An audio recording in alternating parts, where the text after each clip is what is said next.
melting tallow. I've weighed the caustic soda in there, and I've weighed water in my broken jug. Notice I just use whatever old equipment I don't want to use for food again.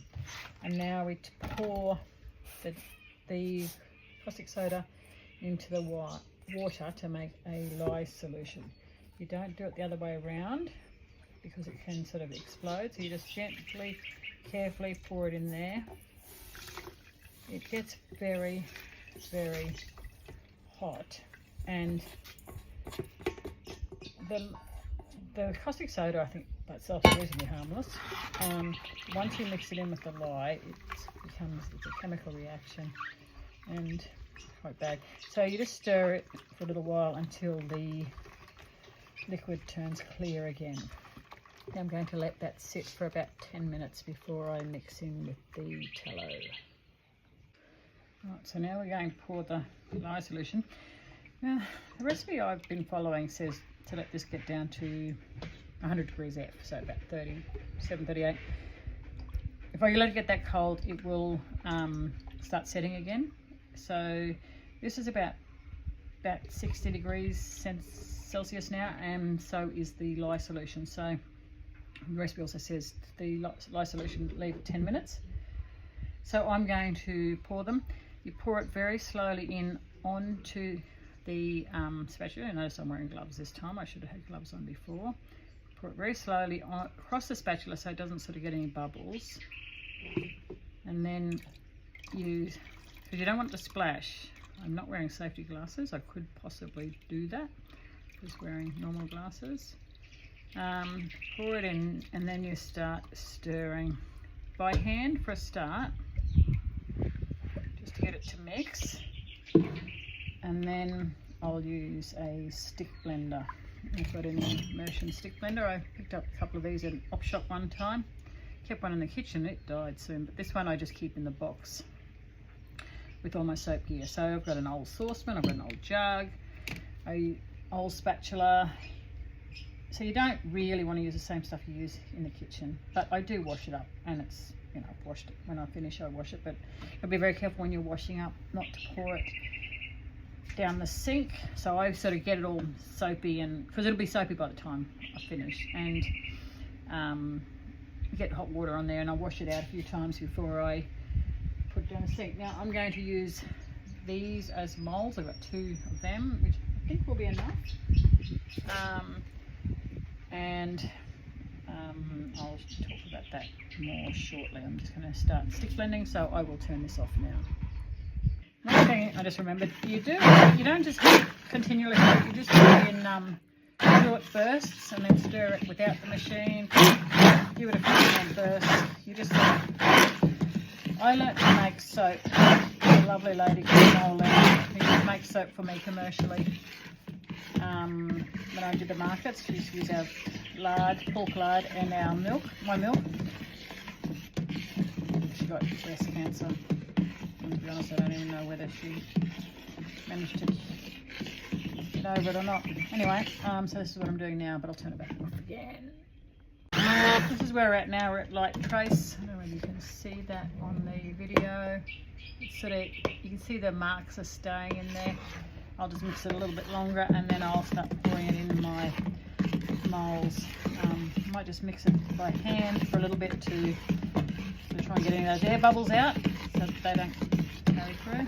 But yeah, it's basically ready to mold up now.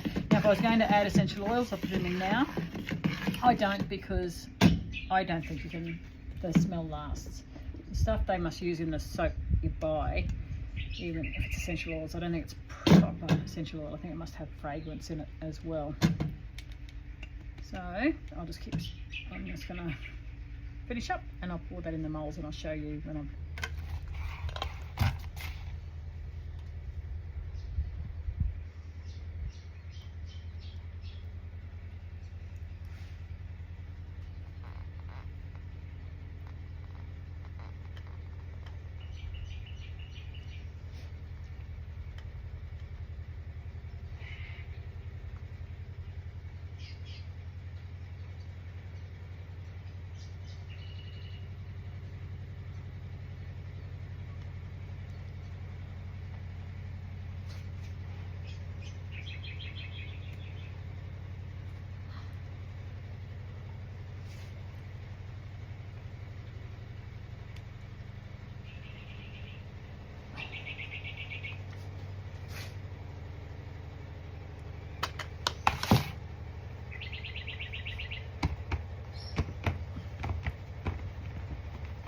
It's pretty good.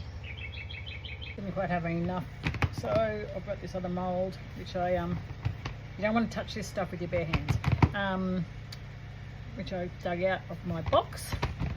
So it makes a very big soap, which is fine if you want a soap. So that's all of them. Every time I make it, I'm sure it's different. This tallow was a little bit old, so it might have been why this lot is a bit sort of grainier. Maybe I could have mixed it more. We shall see. Trouble is, I make soap. I make 2 batches normally. I'll make one in a couple of days' time. And the first one's never as good as the second one. So, yeah. But that's me. I wonder if I can touch my phone with this.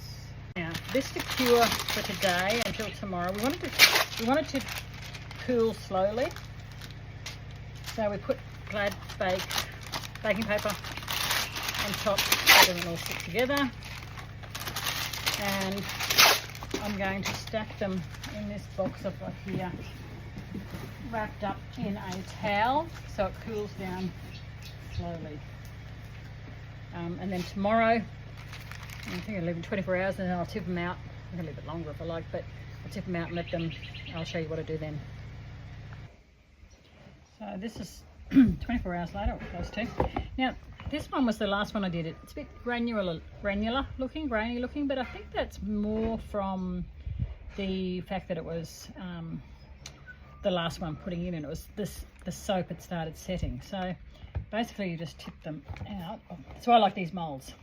You can just tip them out. And I'm going to actually make another batch today as well. So they look all right. They're a bit soft still. Maybe I should have put gloves on. Maybe could have left them another day. Sometimes I think I do tend to leave them 2 days. That container might have been a little bit dirty, but look at that. Oh, see, look at that one, got a bit squashed.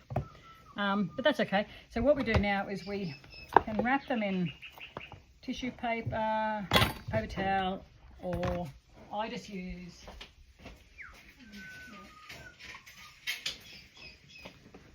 a cloth. This is one I had last time, and I'll put them in a cardboard box and leave them in a cupboard to care. They sort of need a bit of air flow, but because I tend to forget about them, then I just sort of let them sit separate for a bit. I don't really have anywhere to store them where they can have airflow, so if I wrap them like this in a box, they kind of airflow themselves. So I'll just cover that over and then put some more on there, and then I'll leave that in the box. That's what I'll do.